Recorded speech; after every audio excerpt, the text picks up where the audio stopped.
Welcome to the 3 Life Lessons podcast, where I, Rob Hubbard, talk to renowned figures from learning and development to uncover the secrets to their success and find out what makes them tick. Remember to like, subscribe and follow to ensure that you never miss an episode. So my guest here today, I've been hoping to welcome to the show for quite a while now, and every time that I've bumped into our guest over the years, I've been struck by how he is always cool as a cucumber, positive, happy, I would say, very kind of open for a chat, very positive, and also humble as well, which our guest today has led some of the largest and most successful organisations in our industry. So to maintain all of those attributes under what at times must be huge workloads and lots of pressure, to me is even more impressive. So I'm really interested to learn today the 3 life lessons of our guest, Piers Lea. Welcome, Piers. Thank you so much, and thank you for having me on your program. It's amazing. Yeah, I'm delighted to have you here. So the first thing that I'd like you to share with our listeners and our viewers, please, is what's your current role and what's the route that you've taken to get there, please? Yeah, so my current role is I'm Chief Strategy Officer for Learning Technologies Group, and I got to this place actually via where you talked about the fact that actually lots of people in our industry have a fairly circuitous and somewhat meandering route to getting into the industry, and I guess mine is actually a bit more direct than that, and I'll tell you why. I was studying history of art at London University, and put my hand up at the wrong moment to make a video for the Impressionist collection that was going off on tour to Sydney and Tokyo, and they needed a foyer video made, and not quite sure why I did put my hand up, but I did, and wound up in the Senate House Audiovisual Studios at London University. And believe it or not, 100,000 students at the London University, and not a single course actually used these studios, which were fully equipped with every single kind of camera and editing technology and everything else you could think of. And so I went in there to go and get some help to do this, and they welcomed anyone turning up that wanted help doing anything really, and they happened to have a grant in 1982 from the Department of Trade and Industry to look into the possibilities of interactive video. So I got to understand everything about, we had laser vision discs, we had a computer that was the size of most quite large rooms, and managed to make sequences jump from one place to the next on a yes or no command. I mean, literally that simple. But it did get me thinking at that time about what could one do with this in terms of education and learning, and this is the kind of telly you can do something with. What are the possibilities of that? And so I went away thinking about that. And of course, as a history of art student, it's like, well, what do you do? And you can go and work for a gallery or do something like that. And I think I did apply, and actually I wound up with a full-time job. But in the meantime, I was pretty keen to get into follow the kind of video area and see what I could do with that. So I applied to a ton of businesses, and one business answered. And actually, I'm going to connect this to my first life lesson, which is persist. So anyway, so one of these answered, and that was Video Arts, which was John Cleese's training film company. Yeah. And I went to go and work for them, just on a part-time basis. Did various other things at the same time, but I got to the point where I realized that they weren't doing the interactive thing. I was thinking, well, who's doing that? So I literally went to the library, which is how you had to do it those days to look things up. And I looked up, and I found a company based in Nile Street, which is around the corner from the Mousetrap in London, called Epic. And I went and knocked on their door. And this is the reason why I'm saying it's rather direct, my route. I went and knocked on their door and said, I'd like to come and work for you. And they said no. And I went, no, no, no, no, no. I really want to come and work for you. And so that the second time round, they went, okay, yes, all right, you come and work for us. And so I had originally turned down the history of art related job, the gallery job, which was going to pay me, I think, £5,000 a year, and freelanced about a lot with video arts for a couple of years, and then took this job, which was paying me £8,000 a year. So started. That's how I started into the industry sort of thing, and that was in 1985, which frighteningly is, I think it's 40 years ago. Yeah. So spent the first few years working with them and doing some of the first interactive learning programs and learning using technology, as I like to call it, and then thought at the end of that, right, I must know about as much about this as anyone does, because it didn't exist when I came into the workplace. I'll start my own business, which I did. So I started my own business in 1989, and ran that for 25 years. And I think, if I'm honest, well, it was known as the world's oldest startup, but we did get to the point of having about 100 people, and based in London and Sheffield, and that was when I got together with Jonathan Satchell, and they had bought, him and Andrew Brody, our current chairman, had bought Epic back in 2008, and they'd turned that round and built it back up again, and so we were competing against each other and seeing each other at learning tech and across the corridors and all the rest of it. And it was like, maybe we ought to have a conversation. It took about 3 years of those sorts of nothing quite happening, and then eventually we managed to get together. The original proposition was to merge the businesses, but I don't and still don't believe in mergers, because I think you can create a sort of mess if you do that. What you need is somebody to actually be leading that, and so therefore you need an acquirer, an acquiree, and that's what we were. We were the acquiree, and we went into Learning Technologies Group at the beginning of 2014, which is, so I've now been doing this role for about 11 years. But that's what when I alluded to the fact that it was a fairly sort of straight line, actually I kind of worked for Epic, went out, did that, and then it all come back, into that one organization. And perhaps I should say, obviously as part of that 2014, we listed on the AIM market, and we then set out to acquire organizations in the learning and talent business, and so since that time we've acquired 17 businesses, backed by the public markets, and grown from where we put two 100 person companies together when we did it initially, and we're now 5,000 people in 36 countries. So that you can either take that as a good thing or a bad thing, whichever way you look at it. But we certainly scaled, let's put it that way, with the backing of the AIM market. And then this year, we've actually just done a deal to take the business private again, backed by General Atlantic in the US. And so we're back being a private company again. And it's a whole new chapter. Yeah. Fantastic. What a journey. Yeah. And imagine if you didn't put your hand up on your course to say, I'd like to do that video project. It's one of those kind of revolving doors moments, isn't it? And it's well, I think there is there's a persist point in there, which is that was obviously that was fitting into another one, which is about being curious. These things sort of crop up, and actually you have to kind of lean into them sometimes and just put your hand up for something that you don't know what it's going to entail in any sense. But yes, I think that's right.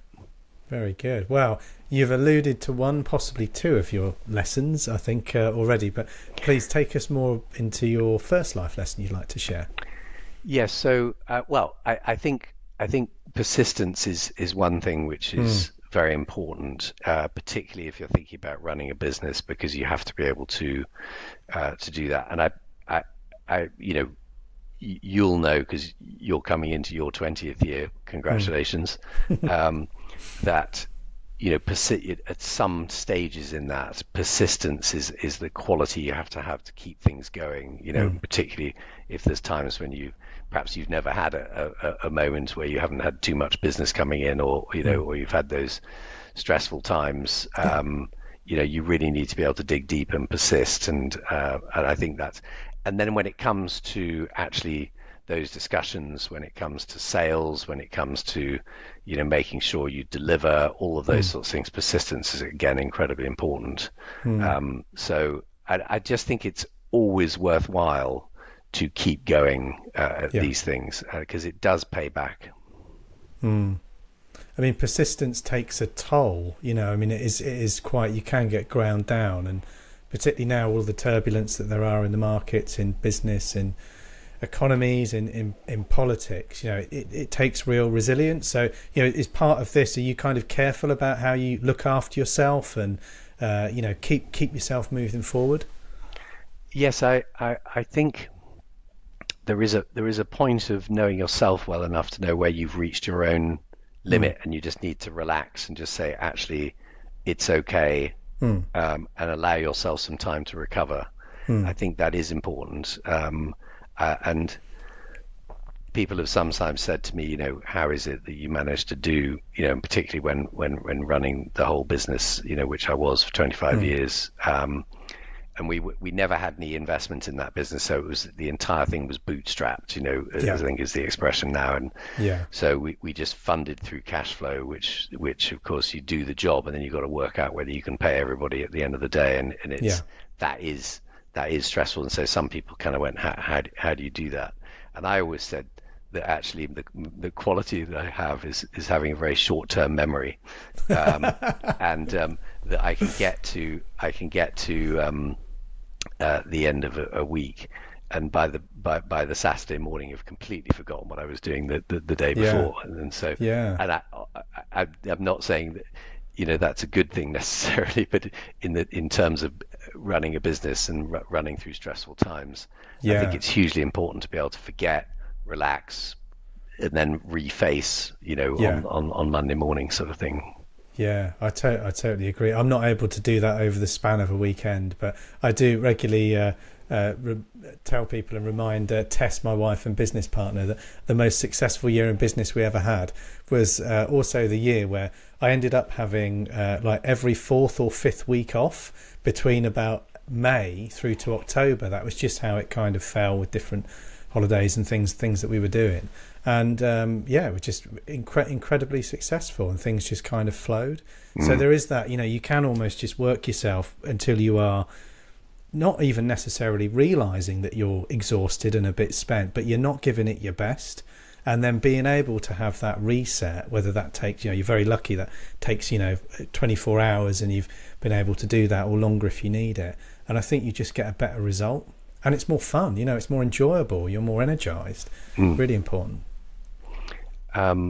So yes, that, and I think that part of in this industry, part of persistence is about reinventing yourself. And Mm. if you run a business, reinventing your business, that has to be in your DNA. You have to be Mm. excited about what's coming next, and Yeah. and constantly um, reinventing what you're offering. Yeah. Because it's now moving so fast, but it's always moved quite fast. And Yeah. certainly we've, if I always used to say about my business, which obviously, the original one, we had to reinvent ourselves every 18 months, Mm. you know, and it's obviously not getting any slower. It's getting faster. Yeah. Yeah. Um, Absolutely.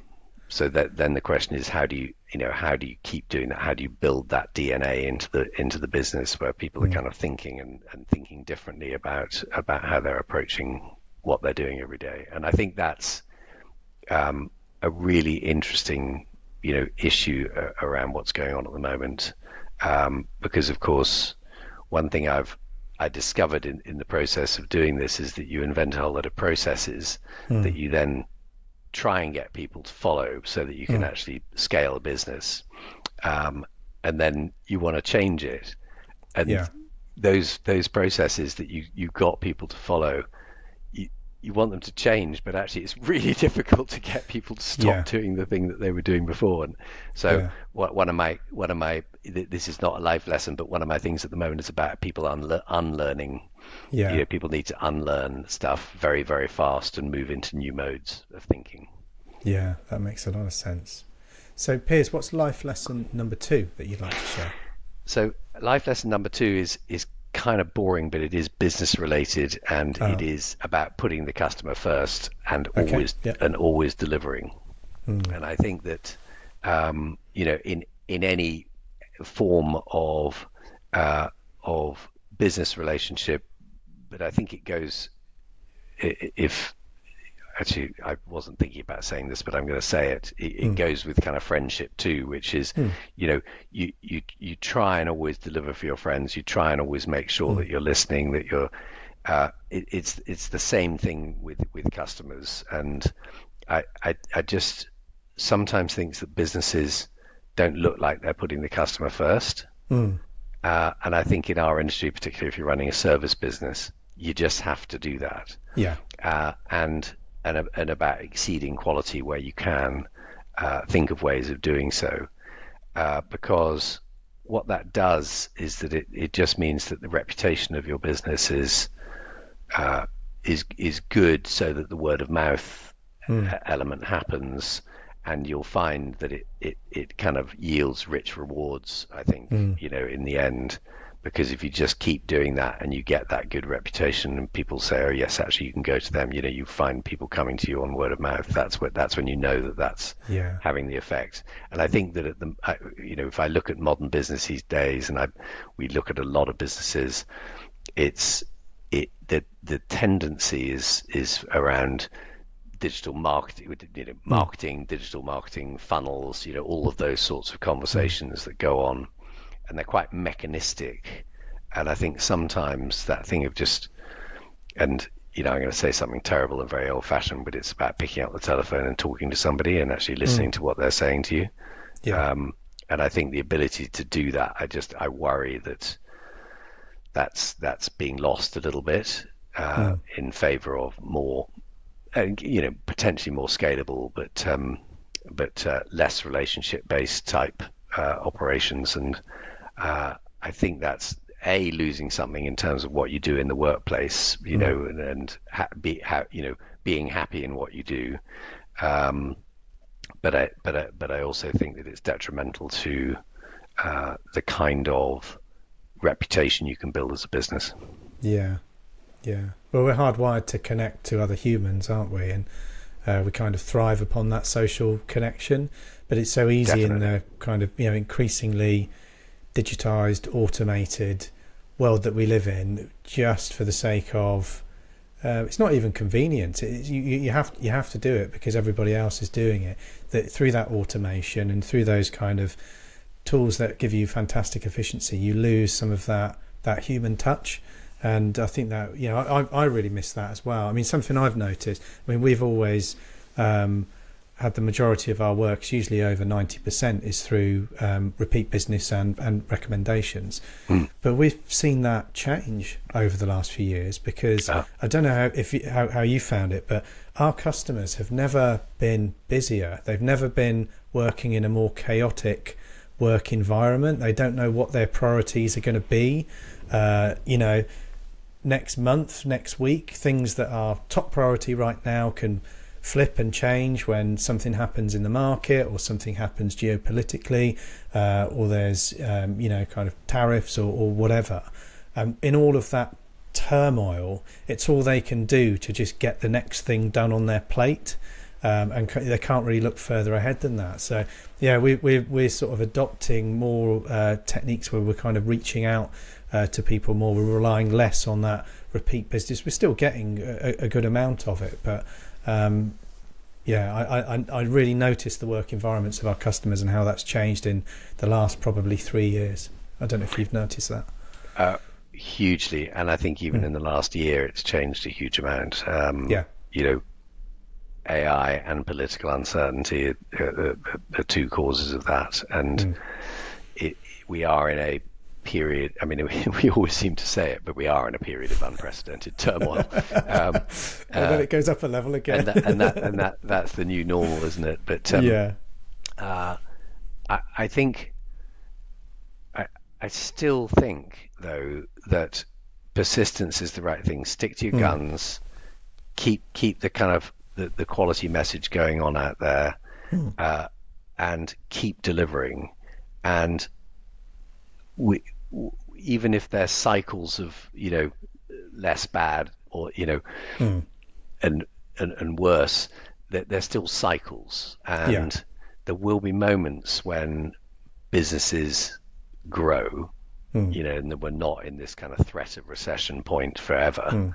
Mm. And when that happens, you have to be on it. You have Yeah. to move fast because it can happen almost without you noticing it. Mm. And when organizations are growing, then they need help to make sure that people learn. Yeah. Of course, they need help to help people learn when they're not growing, but it is Mm. something that does unfortunately get um, you know less attention Yeah. in an unstable or shrinking environment, and that's unfortunate, but the case. But as Mm. soon as there's some potential for growth in there, then it's definitely the opportunities abound, and I do think our industry comes out of any kind of bad patch sooner than others. Mm. Yeah. Yeah. Very good. So, Piers, what's your third and final life lesson for So our my audience? third one is uh, I've sort of I've slightly combined two things, but Mm. focus Mm. and face adversity. And Okay. I'm just going to. It started out just as face Mm. adversity, and what I mean by that is that when things go wrong, which inevitably they do, and Mm. they really Mm. do, Yeah. it's about actually not in some way kind of trying to avoid that or turning away from it, but rather Mm. to actually really delve into it and run at it and Uh, meet adversity head on. mm. And the reason for that is that actually it's in times of adversity when I think you just learn so much, Mm. and particularly if you really grapple with it. And so it's and that these can be the moments of real stimulus. And Mm. I was thinking that well, the question is what might an example be of that? And I had a couple. One was I was actually fired from my job in Epic Mm. back in 1988 or whenever it was, and that stimulus, if you like, Mm. was the thing which actually I'd been thinking about whether I would start my own business, but the stimulus got me going on that. And Mm. in fact, what happened was in the intervening period, because there was a notice period or something like that, and I'm not quite sure whether I was let go or whether I was made redundant or whether I was fired, but Mm. it was something along those lines, which anyone out there who I was 28 years old at that point, Mm. it's a pretty damaging thing to happen to you. Yeah. And what happened was is that first of all, I actually won a whole lot of business in that. Then they asked me to come back, Uh, having fired me, ha. which was nice. But I kind of went no because I've already jumped Yeah. over and I'm going to start my own business sort of thing. And so I think sometimes these moments of real adversity, which Mm. let's say are traumatic, can Mm. actually cause you to think differently about things. And so Mm. don't always look at adversity as being a negative. Look at it as a challenge to say, okay, what am I going to do about this? And then the second one which happened, which was big, which was that we my wife and I we'd had two children, two girls, Mm. 3 and 3 months old, and my wife got leukemia, Oh God. and had quite a bad prognosis. And that was just at the point when I was obviously running the business and everything. And so the reason why I added the word focus in there was because quite clearly at that point, I had to focus on my wife and her situation and the children and all the rest of it. I just had to.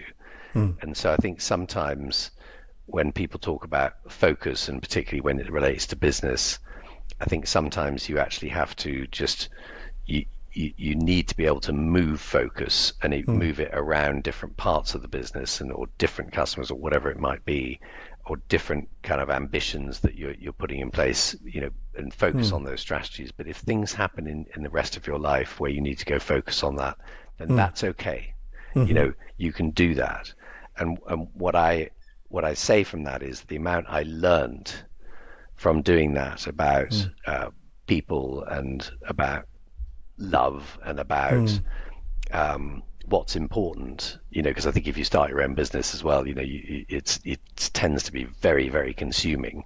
When you realize that actually, just she at one point, early on, she came out of hospital, and in fact was not in hospital very much, because they don't like having people in hospital with that particular, but she was out of hospital, and we were there at home, kind of in bed with our two girls in between us, having a cup of tea in the morning and realizing that is actually the most important thing. And it had that have to happen in order for me to realize that was the case, so I think that would be my other example. But just those things which seem to be, and are terrible things that happen to you, there is normally something that you're going to learn from that, which is positive. So don't always treat adversity and challenges with thinking that it's all doom and gloom. It doesn't have to be that. It's how you react to it.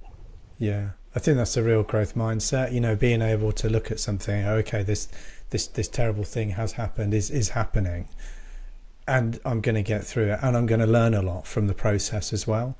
And having that kind of confidence and the strength to be able to do that, I think is something we can all really learn from. Well, I'm not saying that I knew it at the time. No. I'm just reflecting back and saying, actually, that's what happened. And, therefore, had I known that, it would have been easier to deal with those situations. Yeah, benefit of hindsight. Definitely. Yeah. Wow. Well, thank you, Piers. Those were a superb set of lessons that we can all learn a great deal from. I hope so. I hope so, in some way. Yeah, absolutely. It's been wonderful spending a bit more time with you. We sort of bump into each other at events and have a brief chat, but it's been really lovely to get to know a bit more about you and your journey. Thank you, Piers Lea. Thank you very much, Rob. Bye. If you've enjoyed learning those 3 life lessons, then make sure that you like, subscribe and follow so that you never miss an episode.